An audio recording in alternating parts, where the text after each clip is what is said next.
The stock market update is for the month of October 2010.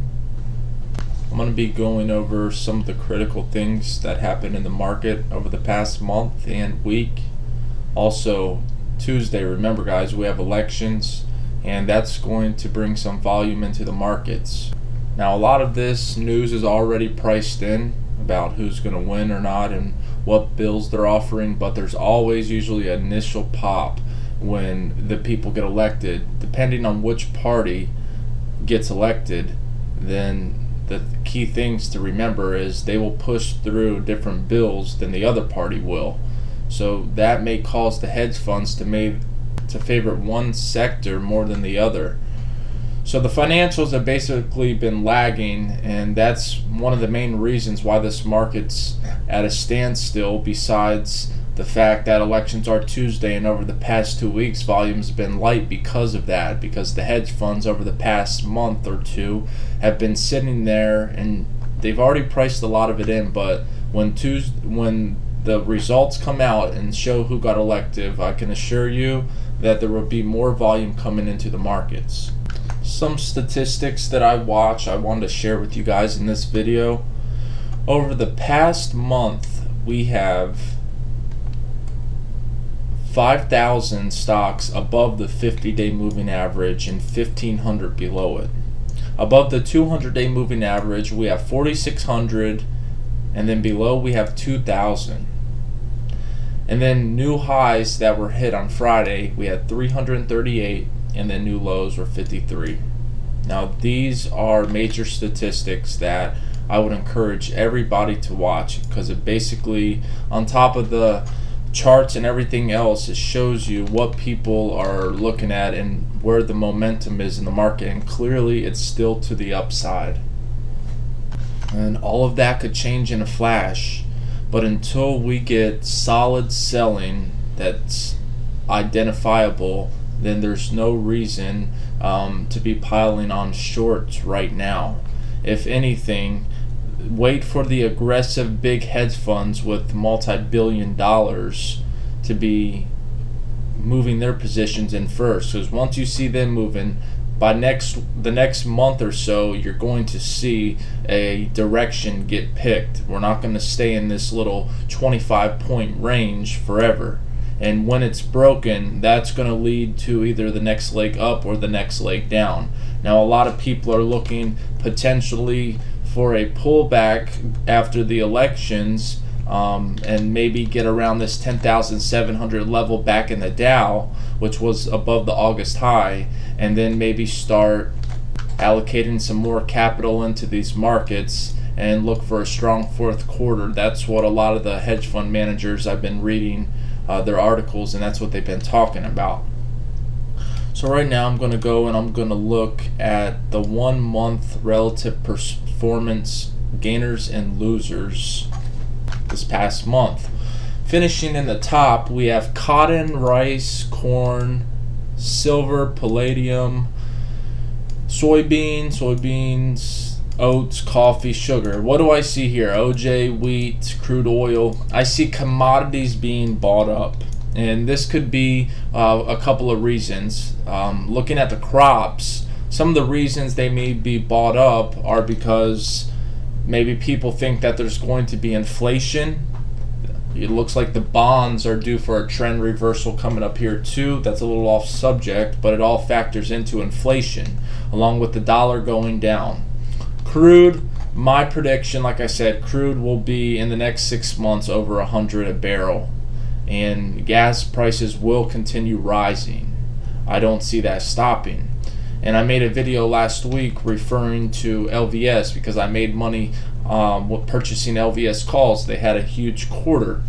And if you talk to people 6 months ago and ask them, what's going on with the hotels, people that travel a lot in the plane and transports, they say, oh, they loved it because when they went to the hotels, there weren't that many people. Prices were down, even if there were people, even on the plane rides. Sometimes there weren't that many people on the planes. Now, if you talk to people, the prices have gone up on the rooms. The occupancy is actually up, I listened to the Marriott quarter that got reported, and he said that he's looking for continued occupancy over the next 3 quarters. Also, you see, going right on a plane, my buddy just got back.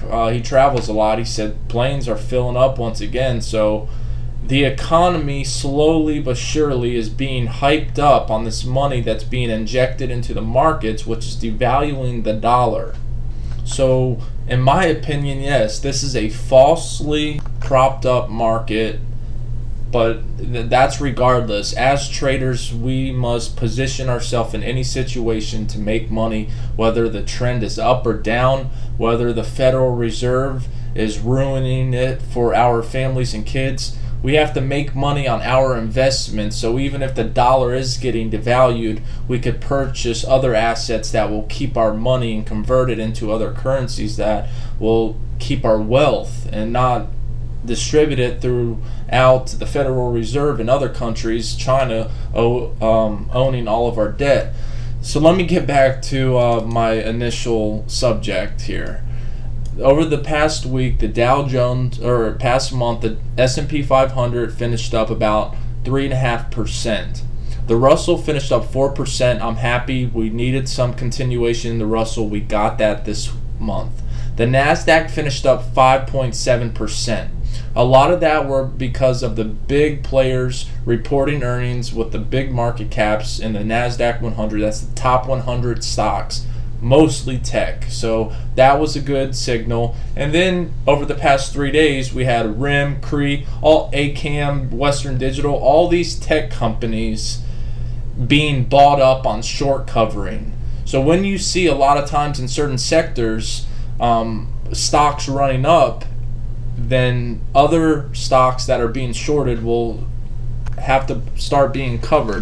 That's usually what happens. Also, we had on Thursday Halliburton come out saying that they were linked to the oil spill. That caused some sector rotation in the OIH, which is the oil service stocks, and Halliburton sold off, but then they quickly recouped their gain. They gapped it down on Friday, actually traded that, and they filled the entire gap, and then we traded a little sideways after that happened. But my point is, when Dick Cheney is on the board of your company and he's an ex-vice president, I suppose that he has enough connections where the stock isn't going to go down. And then you have Credit Suisse come out defending the company. That's even better. Obviously somebody had a large position and stake in this company that they didn't want it to go down, and it would be cheaper just to pay some people off than have the stock get devalued.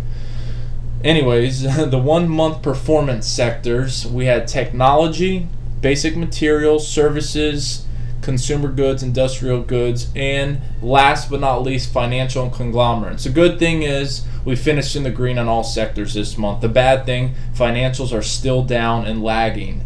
Utilities do better when the market is down, because they're a flight to safety, they carry dividends, and they're a safe company. There's people that are always going to use utilities. And for financials, it's really probably the most critical thing in this market right now. We have to have them start participating. Quickly, I'm going to flip through these charts just to show you where we are. The Dow Jones right now traded sideways over this past week. We have a declining 5-day moving average. And we tested resistance back here on the 25th, which was the high that we put in May before the flash crash. And we bounced off of that and got a little selling, but we got met with support at the 21-day moving average. As for now, the Dow Jones remains in the sideways trend, but it's still bullish. As for the SPX, we also have a declining 5-day moving average starting to be formed. We're still in a buy because we're above the May high at 1173.57. If we could hold this level, I see 1219.80 pre-flash crash high being tested.